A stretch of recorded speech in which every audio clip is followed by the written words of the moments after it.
আসসালামু আলাইকুম। চাঁদপুর স্যানিটারি সার্ভিসের শিক্ষামূলক ভিডিওতে স্বাগতম। দেখেন, অনেকেই বাসায় গিজারের পয়েন্ট করতে চায় বা অল্প বাজেটের মধ্যে অথবা ইনস্ট্যান্ট ওয়াটার হিটারগুলো যেগুলো অনলাইনে দেখা যায় ওইগুলো ব্যবহার করতে চান। এর জন্য আজকের আমার ভিডিওটা, যেমন এই যে ভিডিওটা নিয়ে আসলাম আমরা একটা বাসায়, উনিও অনলাইন থেকে নিয়েছে একটা ইনস্ট্যান্ট ওয়াটার হিটার।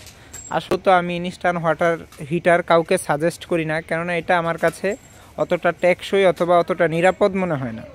কোনো গিজারই অতটা নিরাপদ না, তবে এটা বিশেষ করে এটা আমার কাছে কোনোভাবেই নিরাপদ না। তার কাস্টমারের চাহিদা অনুযায়ী করতেই হয়, আমাদের কাজ কিছু করার থাকে না।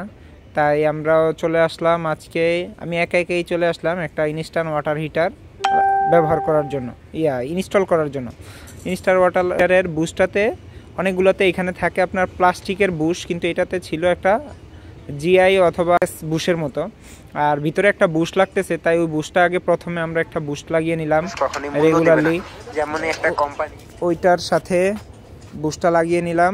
বুশটা লাগিয়ে নেওয়ার পরে খুব ভালো করে টাইট দিয়ে নিলাম, প্রথমে আমাদের নিজেদের বানানো একটি টুলসের মাধ্যমে। তারপরে কোম্পানির দেওয়াও একটা বুশ আছে, কলটা যেটার মধ্যে সেট আপ হবে লোহার। এইটা অনেক কোম্পানির আমি দেখলাম, অনেক অনলাইন থেকে আনে, ওনাদের এইটা প্লাস্টিকেরও থাকে ভাই। এইগুলা আসলে ঠিক না, এগুলো প্লাস্টিকের হওয়াটা কিন্তু অনেক রিস্কি। এটা কিন্তু তারপরেও আছে লোহার, মোটামুটি ভালো বা হেভি, আলহামদুলিল্লাহ। তারপর আমরা যেমন আছে ওইটা থেকেই করে নিচ্ছি। বাড়িওয়ালার চাহিদা, ওনার এটা লাগাতেই হবে, উনি অল্প বাজেটের মধ্যে সারতে চাচ্ছে। আসলে মূল কথা হচ্ছে, ওনার কিন্তু আগে বাসায় একটা গিজার ছিল, ওই গিজারটাকে উনি খুলে ঢাকায় নতুন ফ্ল্যাট নিয়েছে, ওই ফ্ল্যাটে নিয়ে চলে গেছে। তাই এখানে বাসায় ওনারা মাঝে মধ্যে আসলে প্রয়োজন হয়, এই জন্যই মূলত এই গিজারের পয়েন্টটা করা বা ইনস্ট্যান্ট ওয়াটার হিটার।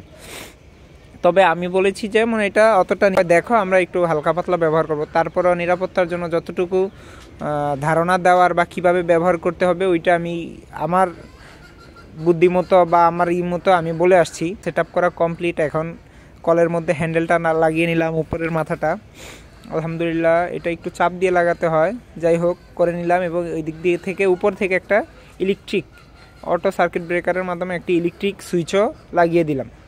যাক, তারপর এটাকে পরিষ্কার করে নিলাম। নেওয়ার পরে এখন ইলেকট্রিক লাইন দেওয়ার পালা। এই তো ইলেকট্রিক লাইন দেওয়ার পরে আমি একটু তারপরেও বডিটা চেক করে নিছি যে লাইন ঠিক আছে কিনা বা কোথাও শর্ট সার্কিট আছে কিনা।